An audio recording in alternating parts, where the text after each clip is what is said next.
दोस्तों, कैसे हैं आप सभी लोग। मुझे उम्मीद है कि आप लोग अच्छे होंगे। तो देखिए, हम लोगों ने क्लास 7 ज्योग्राफी का जो चैप्टर नंबर 3 है इसको स्टार्ट किया है। इसमें हमारा लेक्चर नंबर 1 ऑलरेडी कंप्लीट हो चुका है। तो लेक्चर नंबर 1 में मैंने आपको क्या क्या बताया था, आ जाइए एक बार देख लेते हैं। तो लेक्चर नंबर 1 में मैंने आपको बताया था स्टूडेंट सेंट्रीफ्यूगल फोर्स के बारे में एंड ग्रेविटेशनल फोर्स के बारे में, और इसी के साथ साथ मैंने आपको ये भी बताया था कि टाइड क्या होता है। ठीक है, अब यहाँ पर ये हमारा लेक्चर नंबर 2 है, यानी कि पार्ट 2। तो इसमें हमारा मेन फोकस किसके ऊपर रहेगा स्टूडेंट? टाइड्स के ऊपर रहेगा। यानी हम यहाँ पे जानेंगे टाइड्स के बारे में। ठीक है, टाइड्स कैसे होता है, मतलब कौन कौन से फैक्टर्स रिस्पॉन्सिबल होते हैं टाइड के लिए, ये सारी चीजें हम डिस्कस करेंगे। इसके साथ साथ टाइड के कितने टाइप्स होते हैं, किस प्रकार से होते हैं, ये भी मैं आप लोगों को यहाँ पर इस लेक्चर में बताने वाली हूँ। ठीक है, तो चलो फिर शुरू करते हैं इस चैप्टर को पढ़ना। तो देखो, सबसे पहले मैं आपको टाइड के बारे में फिर से बता देती हूँ। जैसे आप यहाँ पे देख सकते हो, दो पिक्चर्स आपको दिखाई दे रहे होंगे, पहला ये, दूसरा ये। ठीक है, दोनों सेम प्लेस के ही हैं, लेकिन दोनों में डिफरेंस क्या है? अगर आप इसमें देखेंगे तो पानी आपको देखो ऊपर उठा हुआ दिखाई दे रहा है, दिख रहा है कि नहीं? पानी यहाँ पे ऊपर है। और अगर आप इसमें देखेंगे तो पानी नीचे गया हुआ दिखाई दे रहा है।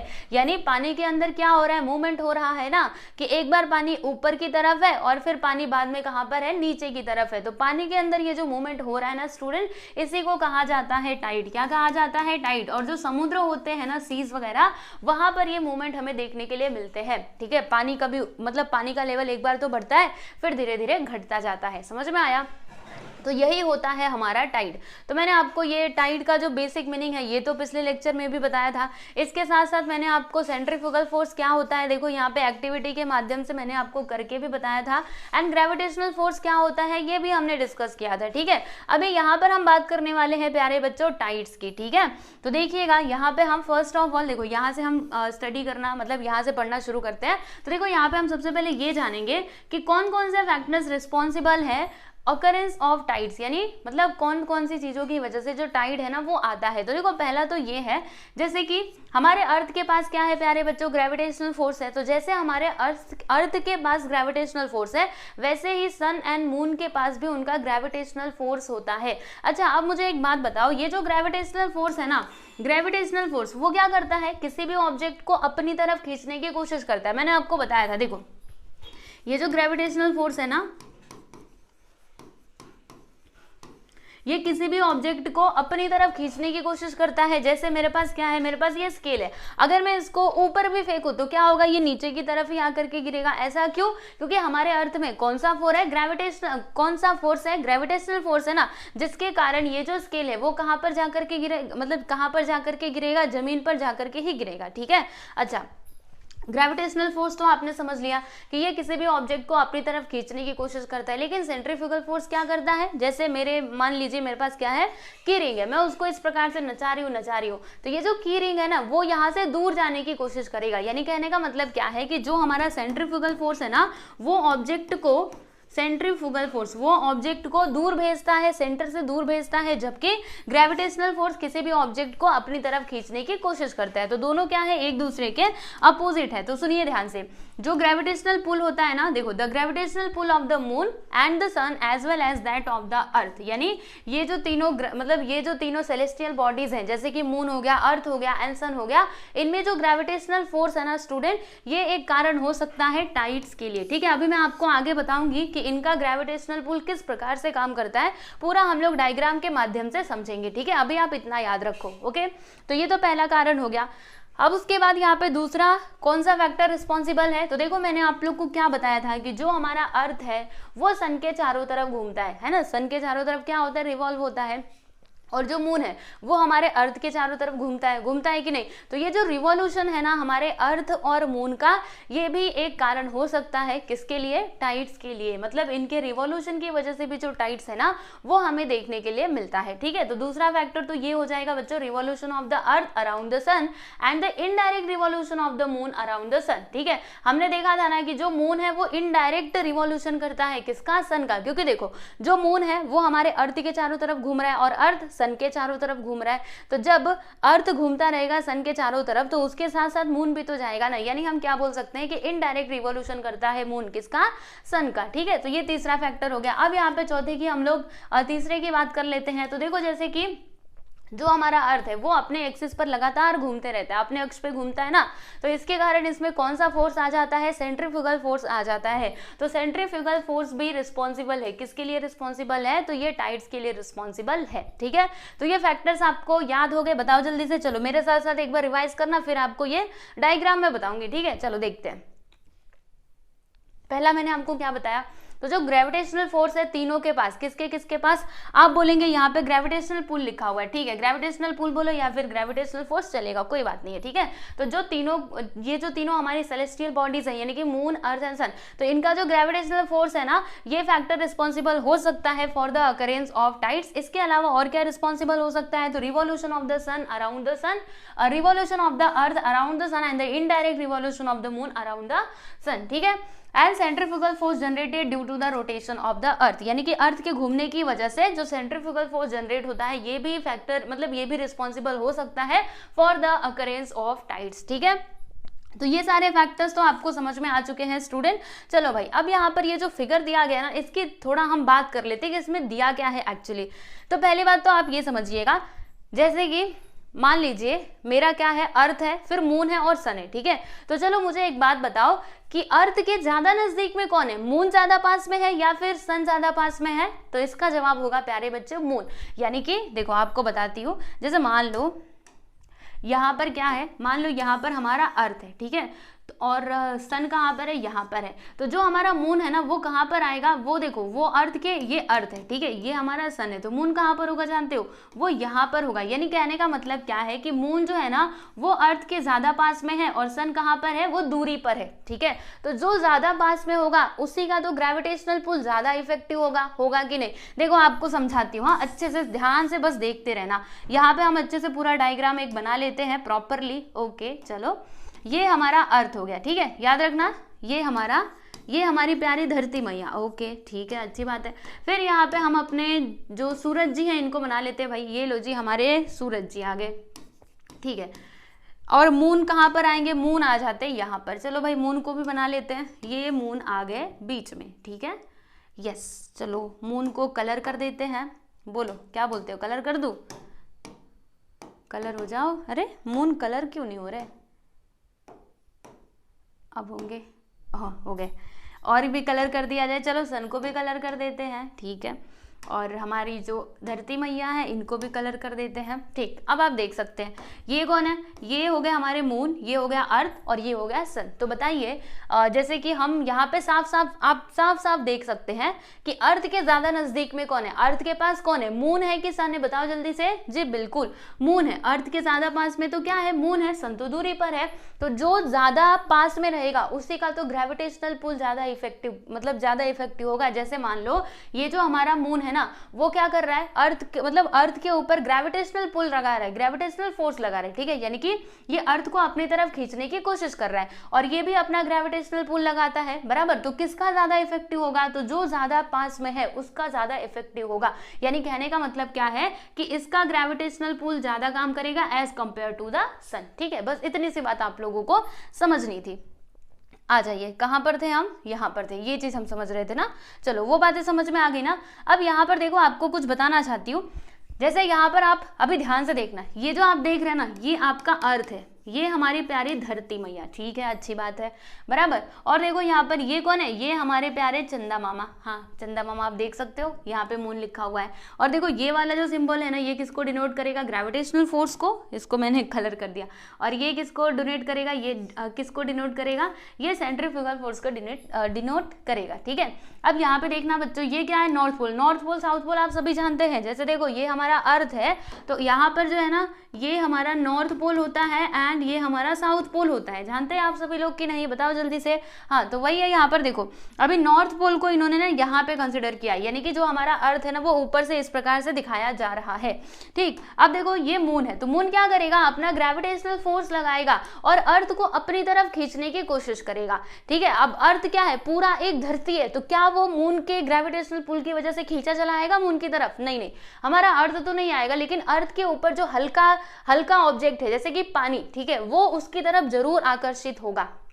समझ रहे हो कि नहीं। देखो मून ने क्या किया, अपना ग्रेविटेशन, यहाँ पे देखो मून ने क्या किया, अपना ना ग्रेविटेशनल पुल लगाया, ठीक है। कैसे लगाया, मतलब देखो ग्रेविटेशनल फोर्स क्या करता है, वो किसी भी ऑब्जेक्ट को अपनी तरफ खींचने की कोशिश करता है। तो ये जो मून है ना, मून क्या कर रहा है, इसको अपनी तरफ खींचने की कोशिश कर रहा है। किसको अपनी तरफ खींचने की कोशिश कर रहा है, तो जो हमारा अर्थ है ना उसको। अब अर्थ क्या है, पूरा एक धरती, ये थोड़े ना जा पाएगा, कहाँ जा पाएगा, ये तो पूरा यहाँ पे लैंड है तो नहीं जा पाएगा। लेकिन इसके ऊपर जो लिक्विड मटेरियल है यानी कि वाटर, ठीक है, वो जरूर इसकी तरफ क्या होगा, अट्रैक्ट होगा। यानी कि इसके ऊपर जो पानी भरा हुआ है ना, वो इधर जाने की कोशिश करेगा। कैसे, इस तरफ, मतलब वो मून की तरफ जाने की कोशिश करेगा, ठीक है। तो यहाँ पर ये पानी इधर क्यों गया, because of gravitational pull of the moon, यानी कि मून ने ग्रेविटेशनल पुल लगाया जिसकी वजह से ये पानी इधर जाने की कोशिश कर रहा है, ठीक है। अब देखो हमारा अर्थ क्या हो रहा है, वो घूमते रहता है अपने एक्सिस पर, और अगर वो घूम रहा है तो इसमें कौन सा फोर्स आ गया रहेगा, सेंट्रीफ्यूगल फोर्स आ गया रहेगा, ठीक है। और कोई भी मतलब जो हमारा सेंट्रीफ्यूगल फोर्स है वो क्या करता है, वो अपने मतलब जो ऑब्जेक्ट है ना उसको सेंटर से दूर भेजता है। कहाँ भेजता है, दूर। तो देखो ये तो ठीक है, ये ग्रेविटेशनल फोर्स है, बराबर, मतलब ग्रेविटेशनल फोर्स की वजह से पानी इधर की तरफ जा रहा है। लेकिन जो हमारा सेंट्रीफ्यूगल फोर्स है ना, वो सेम यहाँ पर काम करेगा, और वो क्या करेगा, वो इस तरफ पानी को खींचेगा। देखो आपको बताती हूँ, ग्रेविटेशनल सेंट्रीफ्यूगल फोर्स क्या करेगा, वो इस तरफ खींचेगा। यानी कि ग्रेविटेशनल पुल तो इधर खींच रहा है, लेकिन सेंट्रीफ्यूगल फोर्स इस तरफ इसको भेजेगा, ठीक है, जिसके कारण पानी जो है वो इधर से भी उठेगा। प्यारे बच्चों, इधर से भी क्या होगा, पानी उठेगा, क्योंकि यहाँ पे कौन सा फोर्स अभी आ रहा है, सेंट्रीफ्यूगल फोर्स, मतलब सेंट्रीफ्यूगल फोर्स लग रहा है, ठीक है। तो देखो ग्रेविटेशनल पुल के कारण इधर से पानी गया, और सेंट्रीफ्यूगल फोर्स के कारण इधर से पानी गया। समझ रहे हो कि नहीं। तो इसीलिए यहाँ पर ये दोनों जगहों पर कौन सा टाइड आएगा, तो यहाँ पे ना प्यारे बच्चों हाई टाइड आएगा, ठीक है, क्योंकि ये अपना फोर्स लगा रहा है ना, जिसकी वजह से पानी ऊपर की तरफ उठेगा, इधर से भी पानी ऊपर की तरफ उठेगा।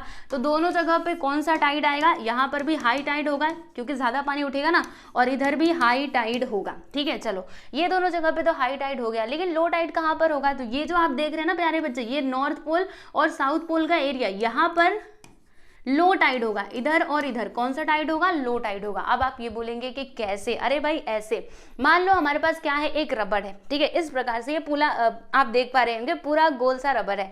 मैंने क्या किया, इसको इस तरफ से खींचा, इस तरफ से खींचा, तो इस तरफ से खींचा तो ये इधर फैलेगा, इधर फैलेगा, लेकिन ये वाला जो इसका हिस्सा है वो तो इस तरफ आ जाएगा ना, मतलब वो ऐसे करके झुक जाएगा, ठीक है। यानी कहने का मतलब क्या है कि यहाँ पर भी देखो पानी इधर गया और इधर गया, तो यहाँ पर क्या होगा, यहाँ पे पानी कम रहेगा, ठीक है, पानी का लेवल यहाँ पे कम रहेगा, इसीलिए इधर लो टाइड होता है, यहाँ पर भी क्या होता है, लो टाइड ही होता है, ठीक है। ये फिगर आप देख करके समझ पाएंगे अच्छे से।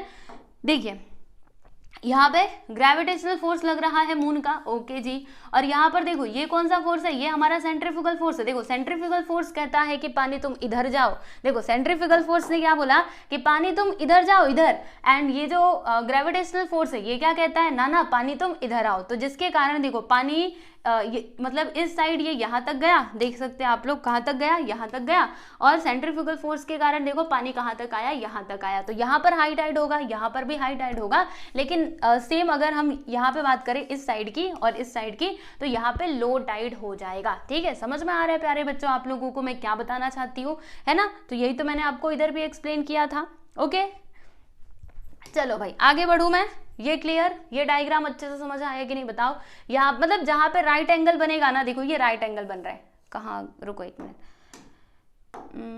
देखो यहाँ पे तो 180 डिग्री का एंगल बन रहा है, पूरा सीधा सीधा है, तो 180 डिग्री मतलब मान लो यहाँ पे 0 डिग्री है, तो 0 डिग्री, एक मिनट रुको, मान लीजिए यहाँ पर क्या है प्यारे बच्चों, 0 डिग्री है, ठीक है। तो 0 डिग्री से ऐसे करके हम बढ़ते जाएंगे, यहाँ पे 90 डिग्री आएगा, ठीक है, और फिर यहाँ से बढ़ते गए, यहाँ पे आते आते कितना हो जाएगा, 180 डिग्री, ठीक है। तो 100 मतलब 0 डिग्री पे अगर हाई टाइड है तो 180 डिग्री पर भी क्या होगा, हाई टाइड होगा, ठीक है। लेकिन सेम इसका अपोजिट क्या होता है कि जो हमारा 90 डिग्री है, मतलब जहाँ पे राइट एंगल बन रहा है वहां पर लो टाइड होता है, ठीक है। समझ में बात आ रही है आप लोगों को।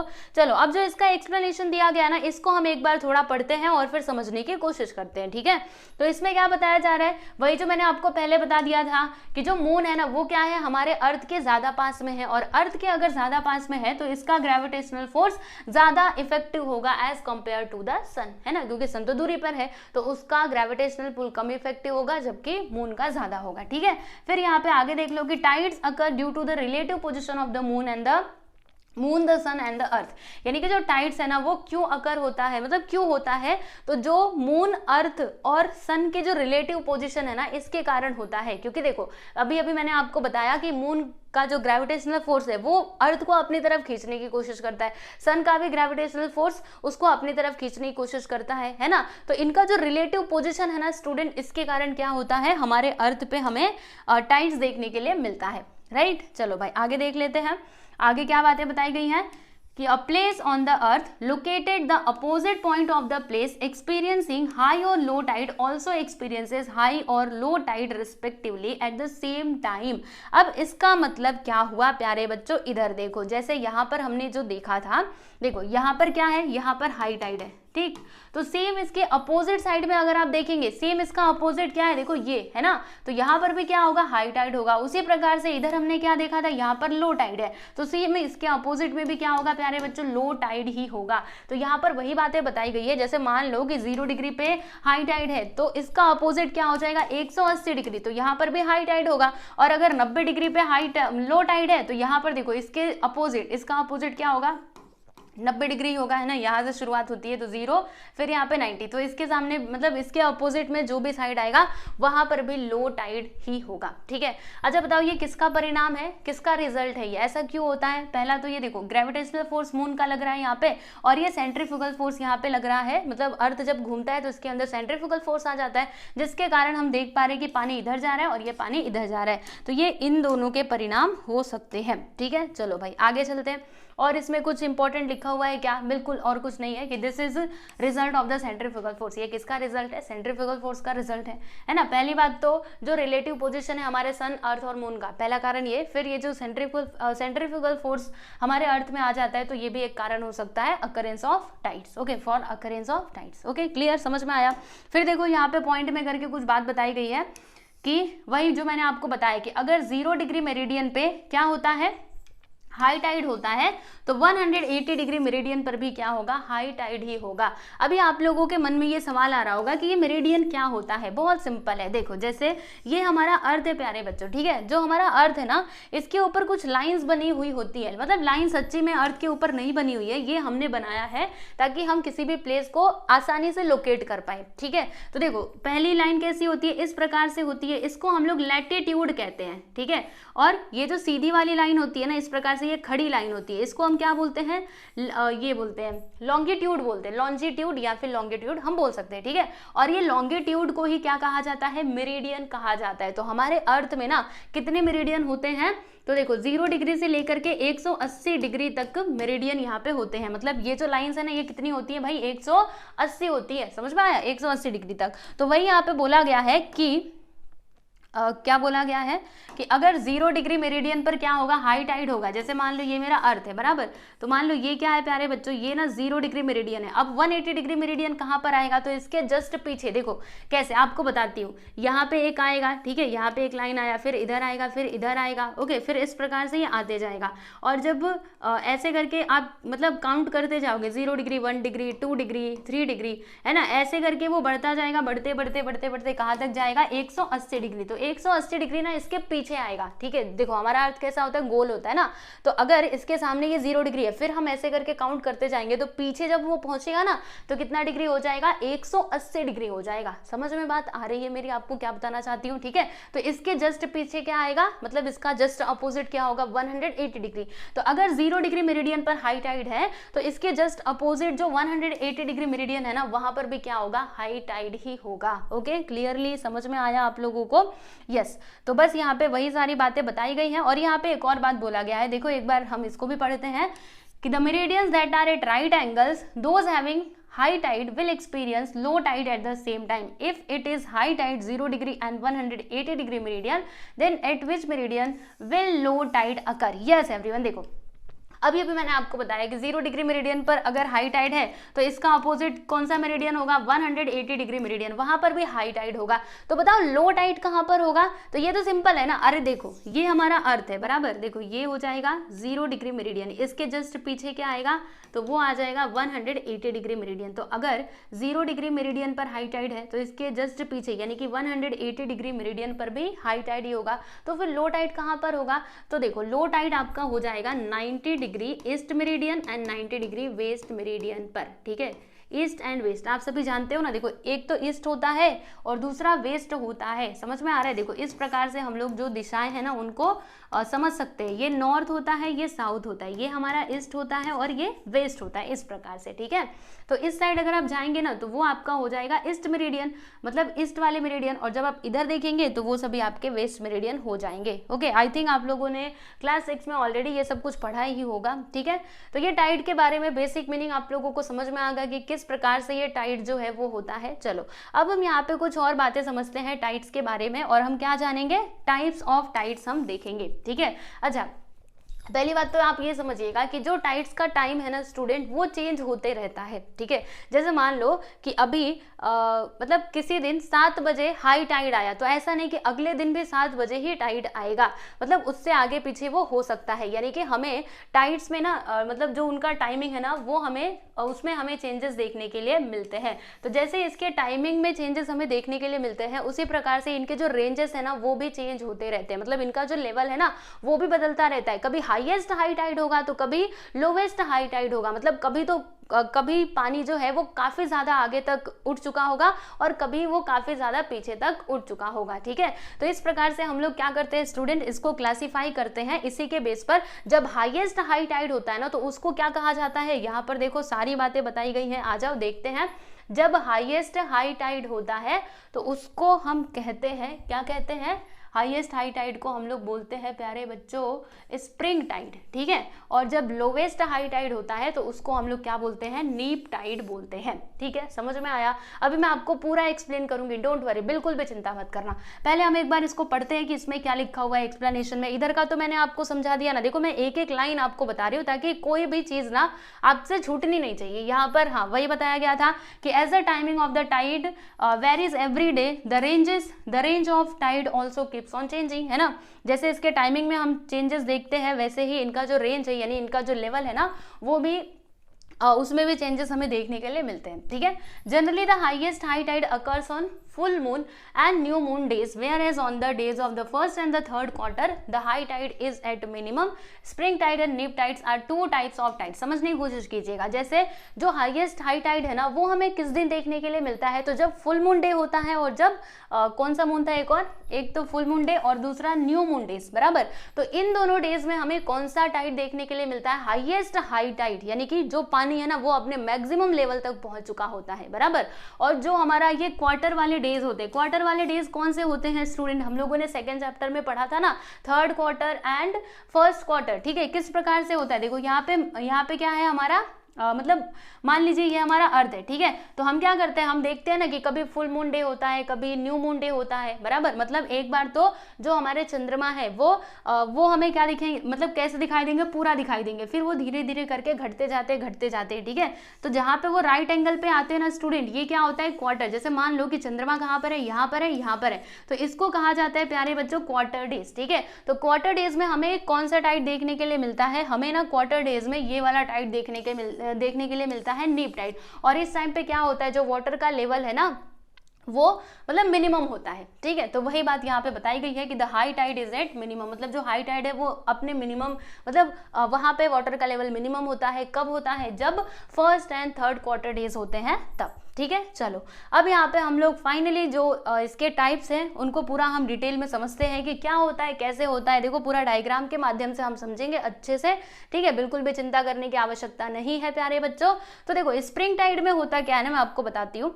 यहाँ पे हम आ जाते हैं। ओके, अब मुझे ना ये सब कुछ मिटाना पड़ेगा, आप ध्यान से समझना। हाँ देखो बिल्कुल भी कंफ्यूजन वाली बात नहीं है, कुछ समझना है ना तो आप कमेंट सेक्शन में कमेंट कर देना, मैं जवाब दे दूंगी पूरा, बस आप ऐसे ध्यान से देखते रहो, ठीक है। चलो भाई ये हो गया, मिटो तुम मिटो, ठीक है, ये भी मिट गया।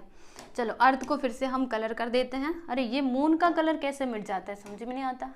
ओके अब देखो जो हमारा अभी अभी मैंने आपको बताया इधर से देख करके, देखो मैंने आपको क्या बताया था कि जब ये स्प्रिंग टाइड होता है ना, स्प्रिंग टाइड कब होता है, कौन कौन से दिन होता है, जब न्यू मून डे हो या फिर फुल मून डे हो, तब जाके ये हमें देखने के लिए मिलता है। उस टाइम पे जो वाटर का लेवल है वो अपने मैक्सिमम लेवल पर पहुंच चुका होता है, ठीक है। हाईएस्ट हाई टाइड इसी टाइम पे आता है, न्यू मून डे या फिर फुल मून डेज के दिन पर आता है, ठीक है। अब इसका कारण क्या है बताओ, इसके पीछे का रीजन क्या है स्टूडेंट, आ जाइए समझते हैं। जैसे मान लो जब हमारा क्या होगा स्टूडेंट, न्यू मून डे होगा, न्यू मून डे में देखो इस प्रकार से पोजीशन रहता है ना, बताओ कैसा, न्यू मून डे में जो हमारा चंद्रमा है वो पूरा ढक गया रहता है, इसी प्रकार से तो पोजीशन होता है। अब देखो होगा क्या, जैसे ये जो मून है ये क्या करेगा, अर्थ को अपनी तरफ खींचने की कोशिश करेगा, वो अपना ग्रेविटेशनल पुल लगाएगा, इसके साथ साथ जो सन है ना ये भी अपना ग्रेविटेशनल पुल लगाएगा। तो देखो दोनों का ग्रेविटेशनल पुल एक साथ लग रहा है कि नहीं, लग रहा है ना, देखो तो सही, देखो मून भी अपना ग्रेविटेशनल पुल लगा रहा है, सन भी लगा रहा है, तो क्या होगा यहाँ पर पानी ज्यादा उठेगा। ओके, अगर एक कोई फोर्स लगाता तब वो पानी कम उठता, लेकिन अभी इस कंडीशन में क्या होगा, जो पानी का लेवल है ना वो काफी ज्यादा उठेगा, ठीक है। तो इसी टाइम पे हमें हाईएस्ट हाई टाइड देखने के लिए मिलता है, क्योंकि दोनों एक साथ मिलकर के अपना फोर्स लगा रहे हैं, ग्रेविटेशनल फोर्स लगा रहे हैं, ठीक है। तो अगर यहाँ पर हाई टाइड है तो सेम इसके अपोजिट डायरेक्शन में, यानी कि यहाँ पर भी क्या होगा प्यारे बच्चों, हाईएस्ट हाई टाइड होगा, ठीक है। मैंने आपको बताया था क्यों, सेंट्रीफ्यूगल फोर्स के कारण। और यहाँ पर क्या होगा, यहाँ पर लो टाइड होगा और यहाँ पर भी क्या होगा प्यारे बच्चों, लो टाइड होगा। और यहाँ पे काफी ज्यादा हमें लो टाइड देखने के लिए मिलेगा, क्यों, क्योंकि इधर से ये ज्यादा उठ रहा है, देखो भाई इधर से ज्यादा उठ रहा है, इधर से भी ज्यादा उठ रहा है, तो यहाँ पे काफी ज्यादा लो टाइड हमें देखने के लिए मिलेगा। समझने की कोशिश करना, मेरे पास ये रबर है, ठीक है, अगर मैं इसको कम खींचूं तो ये जो है ये थोड़ा कम नीचे तक आएगा, लेकिन अगर मैंने इसको खूब ज्यादा खींच दिया दोनों तरफ से, ठीक है, तो ये क्या होगा, ये और कम हो जाएगा। समझ पा रहे हैं कि नहीं, देखिए अगर मैंने इसको बस थोड़ा सा खींचा तो देखो ये दोनों अभी ऊपर उठे हुए हैं, है ना, लेकिन अगर मैं बहुत ज्यादा खींच दूं तब क्या होगा, ये दोनों और भी नीचे चले जाएंगे। तो उसी प्रकार से यहाँ पर भी है, अगर पानी कम उठेगा ना तो ये जो यहाँ पे आप देख पा रहे हैं, रुको एक मिनट मैं ये पूरा मिटाती हूँ फिर आपको बताती हूँ, ठीक है, अच्छे से देखो, एकदम ध्यान से देखो, बहुत ही सिंपल कंसेप्ट है, बस ध्यान लगा करके देखोगे ना तो सारी चीजें समझ आएंगी। देखिए, ओहो कहाँ जा रहे भाई, इधर आओ, इधर देखो, यहाँ पे क्या हो रहा है प्यारे बच्चों, आपको बताती हूँ। पहले आप ऐसे देखो, अभी जो पानी का लेवल है ना वो कितना उठ रहा है, इस साइड से देखो इतना उठ रहा है, इस साइड से भी इतना उठेगा, ठीक। तो उसी हिसाब से इधर भी पानी का जो लेवल है वो कम होगा, बराबर। लेकिन अगर मैं इसको क्या करूं, और थोड़ा मैं इसको खींचूं, समझना, ठीक है, मैंने इसको और थोड़ा इधर किया, बराबर, तो ये क्या होगा, इधर से भी उतना ही उठेगा। और जब ये इस साइड से देखो, इस साइड से, अरे बाप रे कहाँ, एक मिनट, जब ये इस साइड से उठ रहा है और इधर से भी जब ये उधर जा रहा है तो देखो यहाँ पर जो इसका पोजीशन है ना वो भी चेंज हो रहा है। अभी पहले कहाँ पर था, यहाँ पर था, बराबर, यहीं पर था ना। अब देखो जब मैंने दोनों तरफ से इसको खींचा तो क्या हुआ, ये और थोड़ा नीचे की तरफ, मतलब और थोड़ा इधर चला गया, बराबर। तो जब हाईएस्ट हाई टाइड होता है ना प्यारे बच्चों, तो तब ये जो लो टाइड है ना, लो टाइड का भी स्तर एकदम से कम हो जाता है। समझ में बात आ रही है आप लोगों को? तो देखो आपके टेक्स्ट बुक में भी ये डायग्राम बना करके प्रॉपरली अच्छे से बताया गया है, एक बार हम इसको भी देख लेते हैं। तो देखिए होता क्या है स्टूडेंट, देखो अभी यहाँ पे हम बात करते हैं, ये हमारा अर्थ है, ये हमारा मून है एंड ये हमारा सन है, दोनों एक साथ अपना ग्रेविटेशनल पुल लगा रहे हैं, यानी मून भी अपनी तरफ खींच रहा है, सन भी अपनी तरफ खींच रहा है। तो यहाँ पे पानी का लेवल देखो ज्यादा उठा हुआ है, बराबर। और अगर यहाँ पे पानी का लेवल ज्यादा है तो इसके अपोजिट में भी ज्यादा होगा, यानी यहाँ पर भी हाई टाइड होगा, यहाँ पर भी हाई टाइड होगा। और इसके अपोजिट यानी कि ये जो राइट एंगल जहाँ पे बन रहा है ना स्टूडेंट, यहाँ पर हम लोगों को लो टाइड देखने के लिए मिलेगा, यहाँ पर भी लो टाइड, यहाँ पर भी लो टाइड, ठीक है। सिंपल सा कंसेप्ट है, ये रबड़ के माध्यम से समझो ना, इसको कम खींचा तो ये कम गए, लेकिन अगर मैंने इसको ज्यादा खींच दिया ये तो और भी अंदर चले गए। बस यहीं पर यहाँ पर भी वही बात है, ठीक है, क्लियर, समझ में आया? देखो आप यहाँ पे ये जो लेवल है हाई टाइड का, आप देख सकते हैं पानी का लेवल कितना है, ठीक है। चलो भाई ये बातें तो आप समझ गए। अब यहाँ पे एक्सप्लेनेशन में क्या दिया गया है एक बार हम इसको भी देख लेते हैं। तो इसमें बताया जा रहा है कि ये जो मतलब न्यू मून जब ये होता है या फिर फुल मून डेज होता है, राइट, तो gravitational pull of the sun and the moon act in the same direction, यानी कि सन और मून का जो ग्रेविटेशनल पुल है ना वो सेम डायरेक्शन में काम करता है। कब कम काम करता है? तो जब न्यू मून डे होता है और फुल मून डेज होता है तब, ठीक है। तो इसी के कारण यहाँ पे हमें जो पानी का लेवल है वो बढ़ता हुआ दिखाई देता है, यानी कि हाईएस्ट हाई टाइड हम लोग देख पाते हैं, है ना। जो एवरेज हाई टाइड होता है ना उससे वो काफी ज्यादा मतलब ज्यादा हायर होता है। देखो यहाँ पे वही बोला गया है कि the tide on this days is much higher than the average high tide, यानी जो एवरेज हाई टाइड है ना उससे वो काफी ज्यादा हायर होता है। समझ में आया। एंड दिस इज इसको क्या कहा जाता है, इसको स्प्रिंग टाइड के नाम से जाना जाता है। Okay, I hope this is clear, आपको समझ में आ गया होगा। देखो यहाँ पर आप ये बात ध्यान में रखना, इधर देखो, the water level during spring tide is higher than the average high tides, यानी जो एवरेज हाई टाइड आते हैं ना उनसे ज्यादा उनसे हायर होता है, ठीक है। कौन सा टाइड, स्प्रिंग टाइड, बराबर। And lower than the average low tide, मतलब जो जनरली लो टाइड आते हैं उससे ना और भी कम होता है कौन सा टाइड, लो टाइड। यानी अभी जो मैं आपको बता रही थी, देखो जैसे यहाँ पर, एक मिनट, हाँ इधर देखो, इन्होंने अपना पुल लगाया, इन्होंने भी लगाया, तो पानी यहाँ पर आया, बराबर। तो ये हो गया हाई टाइड, इधर भी आएगा हाई टाइड, बराबर। यहाँ पे क्या आएगा प्यारे बच्चों, लो टाइड और लो टाइड। तो यहाँ पे ना एक्सट्रीमली लो टाइड आएगा, बहुत ज्यादा। जो एवरेज लो टाइड होता है ना उससे भी ये लोअर होगा, समझ में आ रहा है। और जो एवरेज लो टाइड होता है यहाँ पर भी ये उससे लोअर ही होगा, उससे कम ही होगा, ठीक है। तो ये लास्ट स्टेटमेंट आप लोग याद रखिएगा, इसमें बड़ा कंफ्यूजन होता है, तो कंफ्यूज होने वाली कोई बात नहीं है। डायग्राम की मदद से समझोगे ना सारी चीजें अच्छे से क्लियर होंगी, ठीक है। क्लियर, ये बात समझ में आ गया कि स्प्रिंग टाइड क्या होता है, कैसे होता है। चलो भाई, अब हम बात करते हैं प्यारे बच्चों नीप टाइड की, कि नीप टाइड क्या होता है, कैसे होता है। तो देखो ये जो नीप टाइड है ना, ये जनरली कौन से डेज में होते हैं, तो ये ना क्वार्टर डेज में होते हैं। जब फर्स्ट क्वार्टर हो या फिर थर्ड क्वार्टर हो तो इस टाइम पे हमें ये नीप टाइड देखने के लिए मिलता है। किस प्रकार से, आ जाइए इसको हम समझते हैं। देखो यहाँ पे डायग्राम के माध्यम से ही हम समझेंगे। चलो भाई तुम मिटो, अरे इसको मिटाने की जरूरत थी क्या, मिटाई देते हैं, बाद में जरूरत पड़ेगी तो हम इसको बना भी लेंगे, ठीक। देखो क्वार्टर डेज कब होता है प्यारे बच्चों, आप लोग को बताती हूँ। इसको सेलेक्ट करना है ना, कॉपी करूँ, कॉपी हो पाएगा, ओके कॉपी तो हो गया। अब इसको यहाँ पे पेस्ट करते हैं, इंपोर्ट, हाँ पेस्ट भी हो गया, चलो आ गया आ गया। अब इधर देखो आप लोग ध्यान से, क्या होगा जानते हैं आप लोग। देखिए जो हमारे चंदा मामा है, चंदा मामा कहाँ पर है, अभी यहाँ पर है, बिल्कुल ठीक है, अच्छी बात है। तो इस टाइम पे क्या है, इस टाइम पे तो न्यू मून डे है तो यहाँ पर है, लेकिन जब क्वार्टर डेज होते हैं ना तो चंदा मामा कहाँ पर होंगे, एक तो यहाँ पर होंगे, बराबर, और दूसरे क्वार्टर में यहाँ पर भी हो सकते हैं। तो एक बार मैं फिर से चंदा मामा को इधर ला लेती हूँ, चंदा मामा आ गए, ठीक है। तो ये क्वार्टर डेज में सिचुएशन होती है कि चंद्रमा हमें कहाँ पर देखने के लिए मिलते हैं, यहाँ पर देखने के लिए मिलते हैं, ठीक है। अभी जो चंद्रमा है ना वो यहाँ पर नहीं है, यहाँ से हम इनको गायब कर देते हैं। कहाँ पर है चंद्रमा क्वार्टर डेज में, एक तो ये यहाँ पर है, दूसरा यहाँ पर है, बराबर। तो इन डेज में होगा क्या, देखो आपको बताती हूँ। जैसे आप सभी जानते हो कि दोनों के पास क्या है, अपना अपना ग्रेविटेशनल पुल है। सन अपना ग्रेविटेशनल पुल लगाएगा, अर्थ भी, ये मून भी अपना ग्रेविटेशनल पुल लगाएगा। तो समझने का प्रयास करना, ये जो सन है ना वो हमारे अर्थ को अपनी तरफ खींच रहा है, बराबर। तो जिसके कारण पानी जो है वो इधर से थोड़ा उठेगा।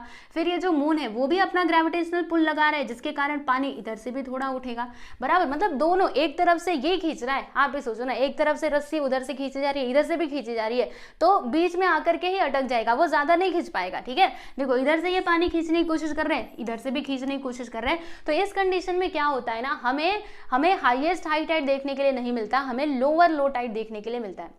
लोअर लो टाइड नहीं, मतलब जो हाई टाइड का लेवल है ना वो पहले से काफी कम होता है। समझ में आया आप लोगों को। जैसे अभी पिछले वाले एग्जांपल में हमने क्या देखा था कि हमने हायर हाई टाइड देखा था स्प्रिंग टाइड में, ठीक है।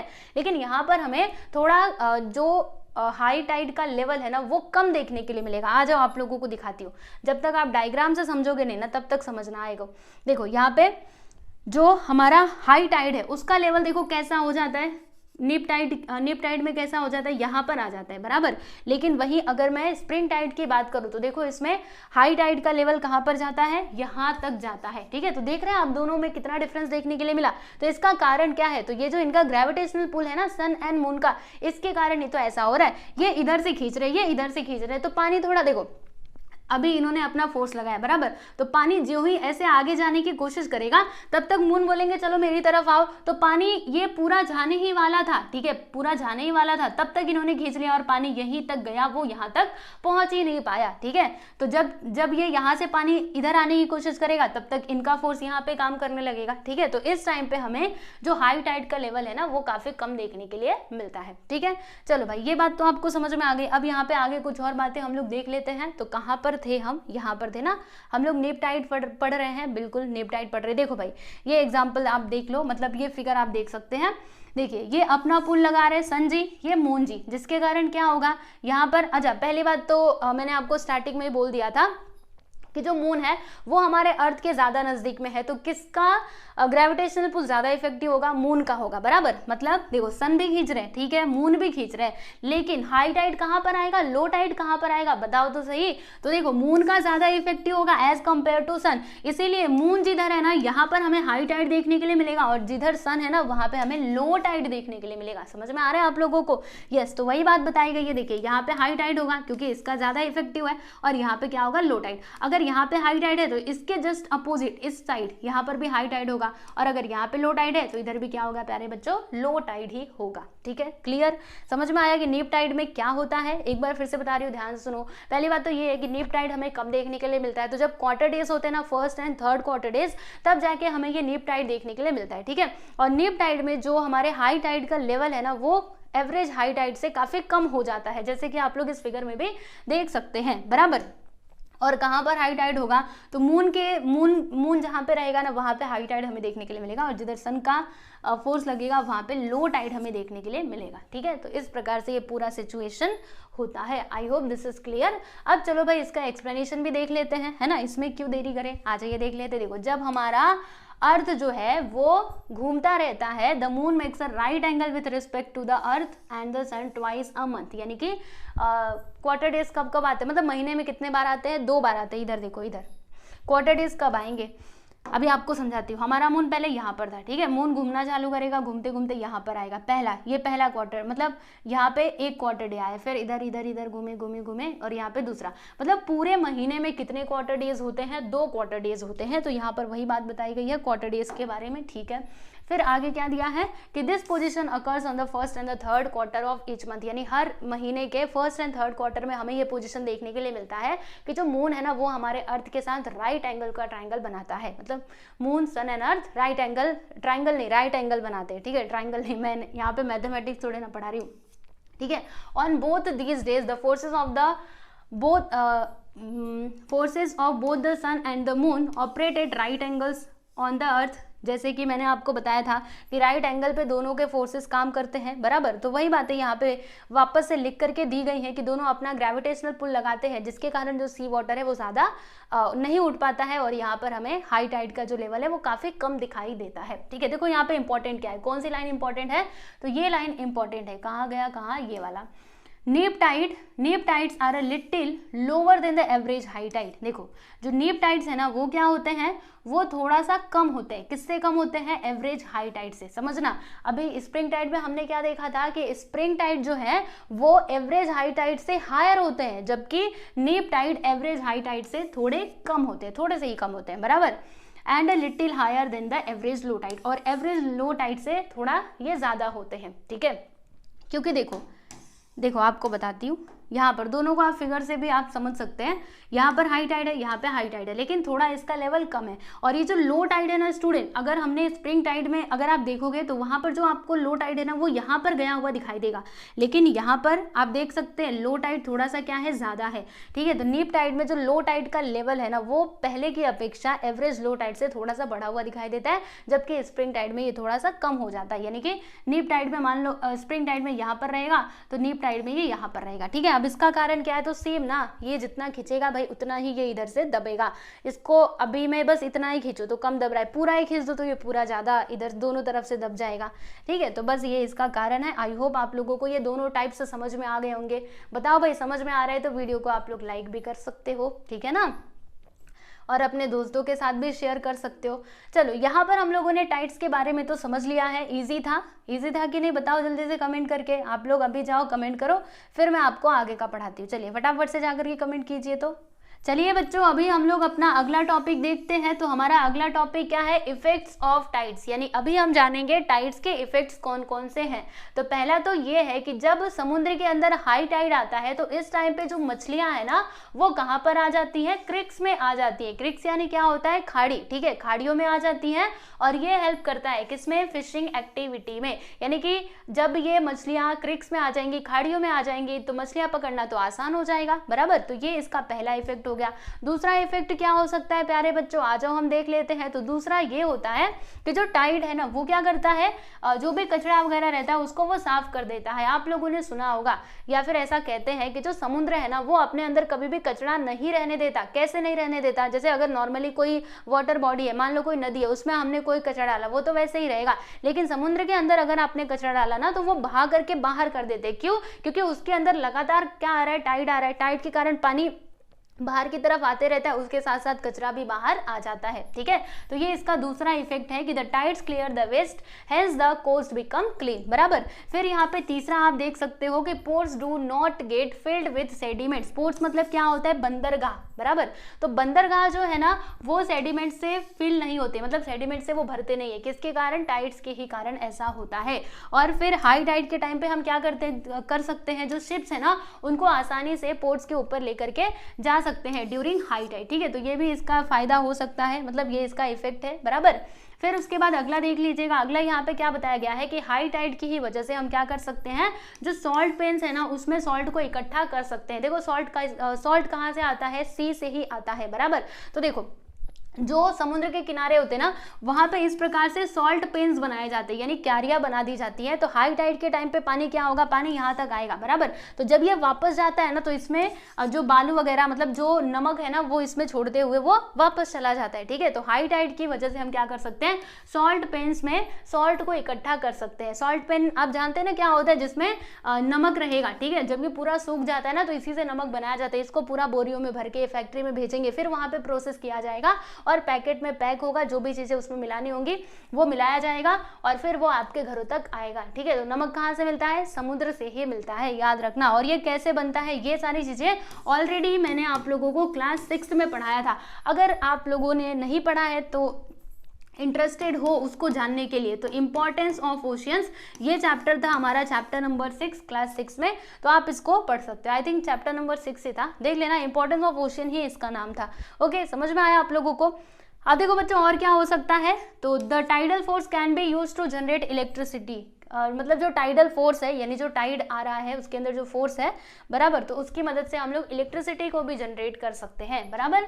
फिर यहाँ पे अगला देख लो, अगला इफेक्ट क्या होगा, जैसे जो टाइड है उसका टाइमिंग क्या होते रहता है प्यारे बच्चों, चेंज होता रहता है। यानी अगर हमें टाइम के बारे में एक्यूरेटली कुछ पता नहीं है, मतलब किसी पर्सन को पता नहीं है और वो चला गया समुद्र के अंदर, उसको पता नहीं कि हाई टाइड कब आएगा। बराबर। तो वो उस टाइम पे उसका एक्सीडेंट हो सकता है। इसीलिए अगर आप पानी के अंदर जा रहे हैं तो प्रॉपरली आप टाइमिंग देख लो कि अभी हाई टाइड आने वाला है या फिर लो टाइड आने वाला है, उस हिसाब से आपको जाना चाहिए। ठीक है ना। तो वही है कि सबको थोड़े ना ज्ञान होता है, ये तो कोई बता पाएंगे कि कब हाई टाइड आएगा, लो टाइड आएगा, सब लोग थोड़े ना ऐसे किसी भी कॉमन पीपल से आप पूछोगे तो वो बता पाएंगे क्या कि इस टाइम पे हाई टाइड आएगा, इस टाइम पे लो टाइड आएगा, नहीं, ऐसा नहीं। ठीक है, जो हमारे साइंटिस्ट लोग हैं या फिर जो अच्छे से पढ़े लिखे लोग हैं वही ये समझ सकते हैं। बराबर। तो अगर आपके पास पूरी इंफॉर्मेशन नहीं है टाइमिंग के बारे में, high tide and low tide के बारे में, तो फिर जो स्विमर्स हैं उनका एक्सीडेंट हो सकता है सी में, मतलब समुद्र में। बराबर। फिर यहाँ पे अगला देख लीजिएगा, the tides helps in maintaining the mangroves and coastal biodiversity. Mangroves क्या होते हैं, मैंग्रोव्स में एक प्रकार के ट्री होते हैं और ये जनरली समुद्र के किनारे ही उगते हैं, जिनको मैंग्रोव फॉरेस्ट भी कहा जाता है। बहुत सारे मैंग्रोव के ट्रीज उग जाएंगे तो उनको मैंग्रोव फॉरेस्ट कहा जाता है। तो ये टाइड्स हेल्प करता है इनको भी ग्रो होने के लिए। और जो समुद्र के आसपास जो बायोडाइवर्सिटी है, यानी जो भी मतलब एनिमल्स लोग हैं, जो भी पानी में रहने वाले लोग हैं, वो भी यहाँ पे रहते हैं। ठीक है, किसकी वजह से, टाइड्स की वजह से। तो ये सभी इफेक्ट्स हैं, किसके इफेक्ट्स हैं प्यारे बच्चों, टाइड्स के इफेक्ट्स हैं। आई होप आप लोगों को समझ में आ गया होगा। चलो भाई याद रखना, हाँ भूलना मत। चलो अब यहाँ पर जो हमारा टाइड है इसका लास्ट टॉपिक ये रहा, timings of the tides changes daily. अब इसका कारण क्या है, किस प्रकार से ये चेंज होता है, ये सारी चीजें हम लोग समझते हैं। ठीक है, इतना समझ में आया ना। मुझे पता है ये वीडियो काफ़ी लंबा हो रहा है तो टॉपिक भी तो लंबा है और मैं आपको एक एक चीज़ एक्सप्लेन कर रही हूँ, इसीलिए टाइम लग रहा है। ठीक है, तो आप बोर मत होना, आराम से पढ़ लो। अभी बस थोड़ा सा ही टाइम लगेगा, फिर ये कंप्लीट हो जाएगा, उसके बाद से वीडियो खत्म हो जाएगा। ठीक है, चलो फिर देखते हैं। देखिए बच्चों होता क्या है, एक बार हम थोड़ा इसका एक्सप्लेनेशन देख लेते हैं। The tides are continuously occurring phenomena. बिल्कुल, जो टाइड्स है वो कंटिन्यूसली होता रहता है। ऐसा थोड़ी ना कि आज टाइड आया कल नहीं आएगा, अरे नहीं, ऐसा नहीं। वो 24 घंटे पानी आगे आएगा, पानी पीछे जाएगा, मतलब उसका लेवल एक बार तो बढ़ता है, एक बार तो घटता है। बराबर। After reaching the maximum water level during high tide the low tide sets in, यानी कि देखो मैंने आपको फर्स्ट लेक्चर में ही बताया था होता क्या है, जैसे अभी देखो पानी का लेवल बढ़ना चालू हुआ, बढ़ते बढ़ते बढ़ते बढ़ते मान लो उसका मैक्सिमम लेवल कितना है, इतना है, ठीक है, तो पानी बढ़ेगा बढ़ेगा यहाँ पर आएगा, तो ये अपने मैक्सिमम लेवल पर पहुंच चुका है। अब क्या होगा, अब वो धीरे धीरे नीचे जाएगा, ठीक है, नीचे गया गया गया, मान लो इसका लोअर लेवल क्या है, मतलब लोवेस्ट लेवल ये है, तो ये यहाँ तक जाएगा, ठीक है। तो जब ये अपने हाईएस्ट लेवल पे पहुंच जाता है तब धीरे धीरे ये घटना चालू होता है। तो वही बात बताई गई है कि आफ्टर रीचिंग कहा गया after reaching the lowest water level, मतलब जब वो लोवेस्ट वाटर लेवल पे पहुंच जाता है लो टाइड के, तो फिर हाई टाइड जो है वो अपने आप ही सेट हो जाता है, ठीक है।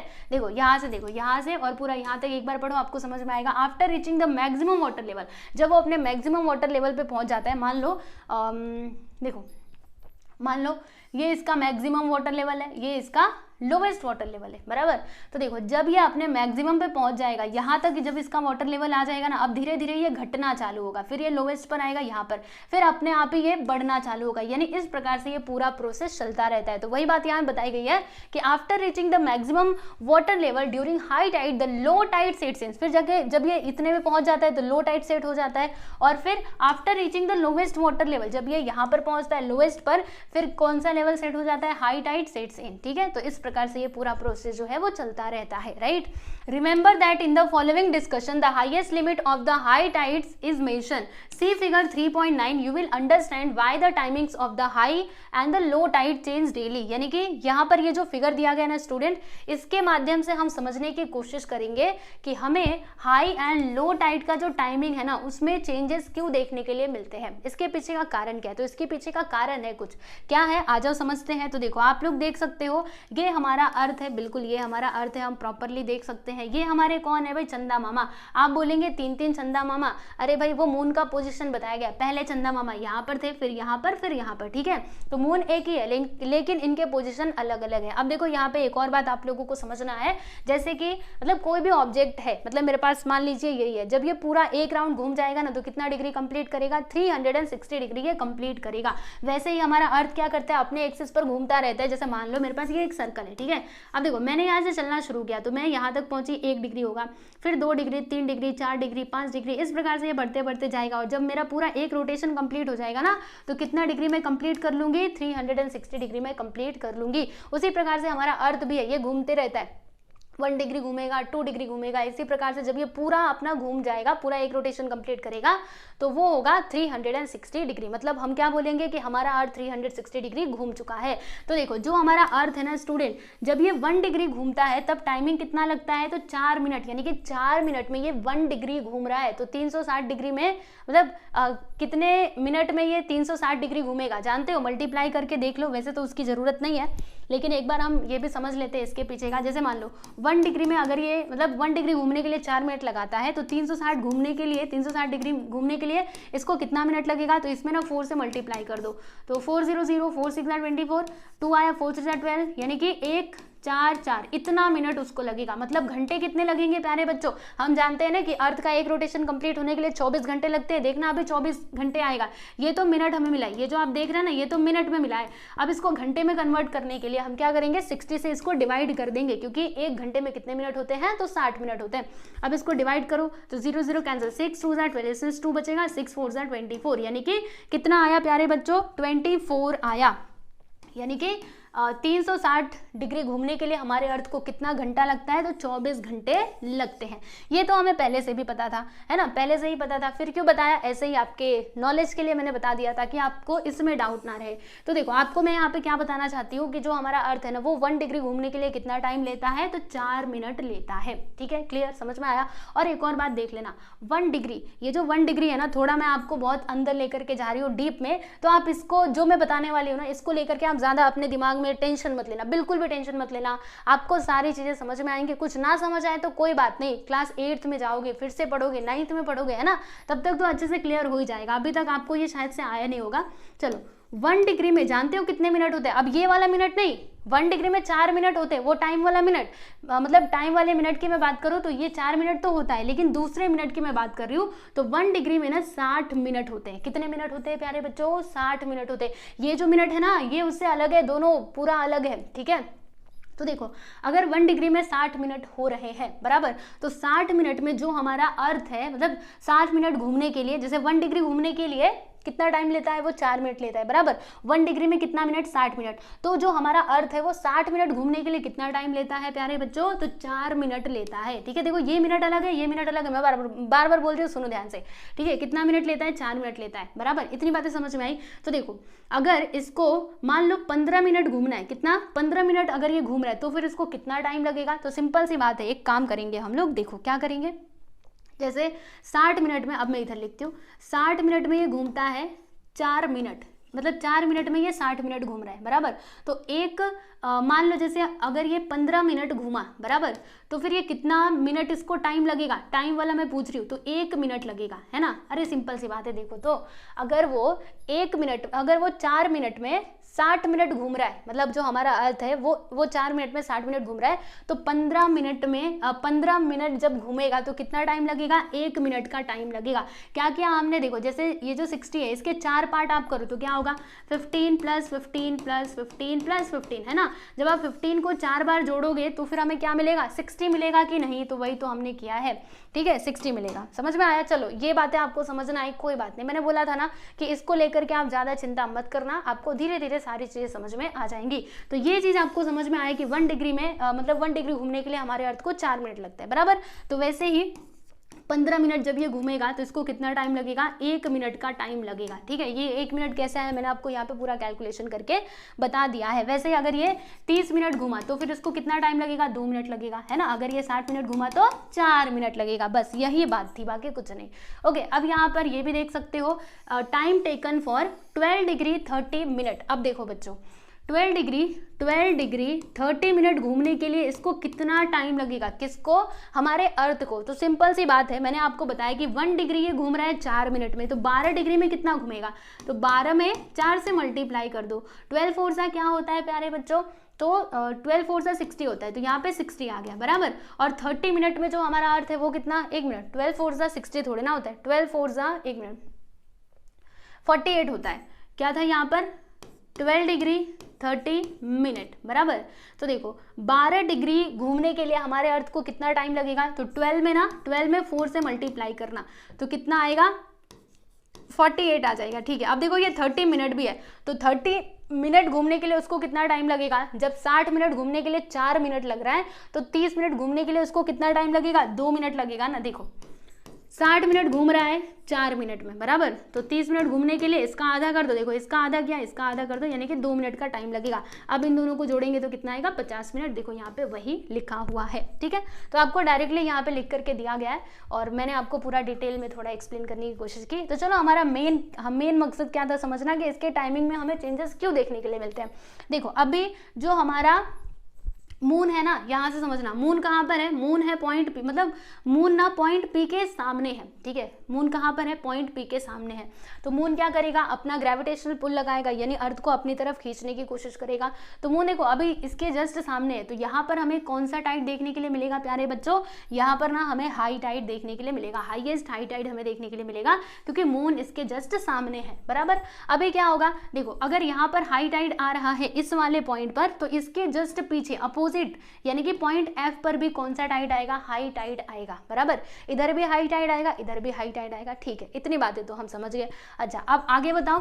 तो देखो हमारा अर्थ जो है वो 24 घंटे में पूरा एक राउंड घूमता है, हम सभी जानते हैं। तो 12 घंटे में वो आधा घूमेगा, जैसे कि ये वाला जो पॉइंट पी है ना, जब 12 घंटे बीतेंगे, मान लो ये घूमते गया, ठीक है, तो 12 घंटे में ये आधा घूमेगा, यानी कि जो पॉइंट पी है 12 घंटे बाद वो कहाँ पर आ चुका होगा, पॉइंट एफ पर आ चुका होगा। अब ये जो पी है ना वो यहाँ पे आ चुका है, और एफ कहाँ पर होगा भाई, एफ घूमते घूमते यहाँ पर आ चुका होगा। ठीक है, मतलब सुनो एकदम ध्यान से, फिर से मैं बता रही हूँ, ये तो आप समझ गए कि इधर हाई टाइड है, इधर भी हाई टाइड है। अब 12 घंटे बाद क्या होगा, 12 घंटे बाद ये एफ की जगह पे पी आ चुका है, और पी की जगह पे क्या आ चुका है प्यारे बच्चों, एफ आ चुका है। कितने घंटों के बाद, 12 घंटों के बाद बराबर। लेकिन सुनो, जब 12 घंटे बीते ना, तो ये जो मून है ना, मून का पोजीशन भी चेंज हो चुका है, क्योंकि मून भी तो घूमते जा रहा है। अब मून कहाँ पे पहुंच चुका है, यहाँ पर पहुंच चुका है। कहाँ पर, थोड़ा ऊपर। तो मुझे एक बात बताओ, क्या 12 घंटे बाद भी इस जगह पे हाईएस्ट हाई टाइड होगा? यस और नो? नहीं होगा ना, क्योंकि अब इसके सामने मून तो है ही नहीं, मून कहाँ पर है, थोड़ा सा ऊपर है। तो अगर हाई टाइड चाहिए तो क्या करना होगा, इस पॉइंट एफ को थोड़ा और आगे जाना होगा। कितना आगे जाना होगा, तो 6 डिग्री 15 मिनट और आगे जाना होगा, क्योंकि मून यहीं पर है। तो जब पॉइंट एफ यहाँ पर आएगा तो फिर हमें इस जगह पर हाई टाइड देखने के लिए मिलेगा, बराबर। तो देखो ये कितना ऊपर उठा, तो 6 डिग्री 15 मिनट, बराबर। तो देखो अर्थ को 6 डिग्री 15 मिनट घूमने के लिए कितना टाइम लगेगा, फटाफट से ये कैलकुलेशन करो। तो देखो 6 डिग्री घूम रहा है ना, तो 6 में हम मल्टीप्लाई कर देंगे 4 से। क्यों? क्योंकि अगर वो 1 डिग्री घूमने के लिए 4 मिनट लेता है तो 6 डिग्री घूमने के लिए कितना टाइम लगेगा, 24 मिनट, ठीक है। फिर 15 मिनट घूमने के लिए उसको कितना टाइम लगेगा, अब भी मैंने आप लोग को बताया था 1 मिनट लगेगा। दोनों को जोड़ दो, कितना हो जाएगा, 25 मिनट। यानी कि 25 मिनट और इसको एक्स्ट्रा टाइम लगेगा, तब जाके वो पॉइंट, ये यहाँ पर पॉइंट एफ आएगा और तब जाके हमें यहाँ पे हाई टाइड देखने के लिए मिलेगा। यानी मैंने आपको स्टार्टिंग में बताया था, हम लोगों ने एक लाइन पढ़ी थी कि जो हाईएस्ट मतलब जो हाई टाइड है और ये जो लो टाइड है, बराबर, तो ये कब होते हैं, तो देखो 12 घंटे 25 मिनट बाद ये होते रहते हैं, ठीक है, high tide and low tide. तो यही इसका कारण है, क्योंकि मून का पोजीशन भी चेंज हो रहा है ना, इसीलिए 12 घंटे 25 मिनट के बाद क्या होगा, हाई टाइड हमें देखने के लिए मिलेगा यहाँ पर। ओके, क्लियरली समझ में आ गया आप लोगों को? चलो थोड़ा और हम इसको आगे समझते हैं। अब क्या होगा, देखो अब फिर से ये घूम रहा है, अब घूम रहा है ना, तो क्या होगा, घूमते घूमते घूमते घूमते ये जो पॉइंट एफ है, मान लो ये कहाँ पर आ चुका है, यहाँ पर, बराबर। अरे भाई आ जाओ, ठीक। और ये जो मान लो ये पीछे वाला जो पॉइंट है वो यहाँ पर आ गया P1 पर। तो बताओ क्या होगा, यहाँ पर हाई टाइड होगा और इसके जस्ट अपोजिट यहाँ पर भी क्या होगा प्यारे बच्चों, हाई टाइड होगा, बराबर। तो देखो यहाँ से हमें क्या समझ में आया कि इसके टाइमिंग में हमें चेंजेस देखने के लिए क्यों मिले, क्यों 12 घंटे 25 मिनट लगे, क्योंकि ये जो मून है ना, मून का पोजिशन भी चेंज होते रहता है रेगुलरली, सो दैट ये हमें देखने के लिए मिलता है। ओके, देखो यहाँ पर आप लोग को ये लाइन में पढ़ करके एक बार बता देना चाहती हूँ। देखो इधर, after 12 hours and 25 minutes F will arrive opposite to the moon and it will experience high tide। यानी कि क्या होगा, 12 घंटे 25 मिनट के बाद F कहाँ पर जाएगा, F अपोजिट मतलब मून के अपोजिट में जाएगा और फिर हमें वहाँ पे हाई टाइड देखने के लिए मिलेगा, बराबर। And point P opposite to F will also experience high tide, जो मैंने आपको अभी अभी ऊपर एक्सप्लेन किया था, बराबर। फिर क्या होगा, फिर से अब उसके बाद फिर 12 घंटे और 25 मिनट के बाद point P1 will experience high tide as it comes in the front of the moon. मतलब देखो फिर से 12 घंटे 25 मिनट के बाद जो पॉइंट P है ना वो कहाँ पे आ गया, मतलब अगला पॉइंट देखो यहाँ पर ये आ गया रहेगा, बराबर। कितने घंटे के बाद, 12 घंटे 25 मिनट के बाद। और फिर यहाँ पर हमें ये हाई टाइड देखने के लिए मिलेगा और इसके जस्ट पीछे यहाँ पर भी हाई टाइड देखने के लिए मिलेगा, ठीक है। तो टाइमिंग आप लोगों को ध्यान में रखना है स्टूडेंट, ठीक है ना। तो बस यहाँ पर हमें यही देखना था। आई होप आप लोगों को ये जो टाइमिंग चेंजेस है ना ये समझ में आ गया होगा। और जो मैंने आपको ये पूरा कैलकुलेशन बताया ना स्टूडेंट, इसको लेकर के ज़्यादा आप कंफ्यूज मत रहना। आज मैं आपको ये थोड़ा एक्सप्लेन कर देती हूँ। जैसे कि जो हमारा अर्थ है वो 1 डिग्री घूमने के लिए कितना टाइम लेता है, 4 मिनट लेता है, ठीक। तो 360 घूमने के लिए कितना टाइम लगेगा भाई बताओ, तो 360 में मल्टीप्लाई कर देना 4 से, तो कितना आएगा 1440, यानी कि इतना मिनट इसको टाइम लगेगा। मतलब कितने घंटे लगेंगे 360 डिग्री घूमने के लिए। तो अब घंटे निकालने के लिए आप क्या करोगे, इसको ना 60 से डिवाइड कर दोगे। जब आप इसको डिवाइड करोगे तो यहाँ पर आएगा 24 आवर्स, यानी कि हमारे अर्थ को पूरा एक राउंड कंप्लीट करने के लिए कितना घंटा लगता है, तो 24 घंटे लगते हैं, ठीक। चलो भाई ये बात तो हम समझ गए, लेकिन एक और बात समझो। जैसे कि हमारा अर्थ 1 डिग्री घूमने के लिए 4 मिनट ले रहा है, बराबर। अब यहाँ पे एक और चीज़ समझना, 1 डिग्री में ना कितने मिनट होते हैं, ये मिनट अलग है, ये मिनट अलग था, वो टाइम वाला मिनट था, ये दूसरा मिनट है, डिग्री वाला मिनट है, ठीक है। तो 1 डिग्री में ना 60 मिनट होते हैं, देखो ऐसे करके दिखाया जाता है। तो अगर 1 डिग्री में 60 मिनट हो रहे हैं और 1 डिग्री घूमने के लिए इसको 4 मिनट लग रहा है, तो देखो 60 का मतलब 60 के अभी 4 पार्ट करो ना, इसको 4 से डिवाइड करो, क्या आएगा 15 मिनट, बराबर। तो देखो अगर 1 डिग्री घूमने के लिए इसको 4 मिनट लगते हैं तो 15 मिनट घूमने के लिए कितना टाइम लगेगा। तो अभी इसके भी 4 हिस्से करो तो क्या आएगा, एक आएगा ना, तो यहाँ पे लिखेंगे 1, यानी कि 15 मिनट घूमने के लिए उसको कितना मिनट लगेगा हमारे अर्थ को, तो 1 मिनट का टाइम लगेगा, ठीक है। ये टाइमिंग वाला है, ये डिग्री वाला मिनट है, तो दोनों में ही डिफरेंस होता है, बस, ठीक है, समझ में आ गया। तो बस हमें यही सारी बातें यहाँ पर देखनी थी। ओके, आई होप आप लोग को सारी बातें समझ में आ गई होंगी। तो देखिए यहाँ पर हम लोगों ने क्या क्या जाना प्यारे बच्चों, आ जाइए मैं आपको एक बार रिवीजन करवा देती हूँ और फिर ये भी बता देती हूँ कि हम लोग नेक्स्ट क्लास में क्या सीखेंगे। देखो यहाँ पर हम लोगों ने टाइड्स के बारे में जाना, कौन कौन से फैक्टर्स रिस्पॉन्सिबल है for the occurrence of tides, कौन कौन से फैक्टर्स रिस्पॉन्सिबल है, यहाँ पे मैंने आपको अच्छे से पढ़ाया था, एक बार फिर से पढ़ लेना अगर समझ ना आए तो कुछ, ठीक है। और फिर उसके बाद हमने क्या देखा, इफेक्ट्स ऑफ टाइड्स, यानी टाइड्स के क्या क्या इफेक्ट होते हैं। टाइप्स ऑफ टाइड्स भी हमने देखा, 2 टाइप के टाइड्स की बात हमने की, spring tide and neap tide, बराबर। फिर timings of the tide changes daily, किस प्रकार से हमें ये चेंजेस देखने के लिए मिलते हैं वो भी मैंने आपको यहाँ पे एक्सप्लेन कर दिया है, सारी चीजें हमने समझ ली है, ठीक है। तो यहाँ पे जो टाइड्स है ना स्टूडेंट, वो अब होता है खत्म। अब नेक्स्ट हम किसकी बात करेंगे, वेव्स की बात करेंगे। तो इसको हम कौन से लेक्चर में पढ़ेंगे, तो इसे हम पढ़ेंगे प्यारे बच्चों नेक्स्ट लेक्चर में। देखो अभी एक और वीडियो आएगा लेक्चर नंबर 3 पार्ट 3, जिसमें हम पढ़ेंगे वेव्स के बारे में। तो चलिए सब लोग तैयार रहिएगा, अगले लेक्चर में जो आपका ये चैप्टर नंबर 3 है ना, ये हो जाएगा कंप्लीट। ये सारी चीजें हमें यहाँ पर पढ़नी है वेव्स को लेकर के, ठीक है। तो मैंने आपको जितना सिखाया है अच्छे से रिवीजन करो, कुछ समझना है तो मेरे से आप पूछ सकते हैं कमेंट करके। और ये वीडियो आपको अगर अच्छा लगता है तो लाइक भी कर सकते हो और अपने दोस्तों के साथ भी शेयर कर सकते हो, ठीक है। तो चलिए मिलते हैं अगले वीडियो में, बाय एवरीवन।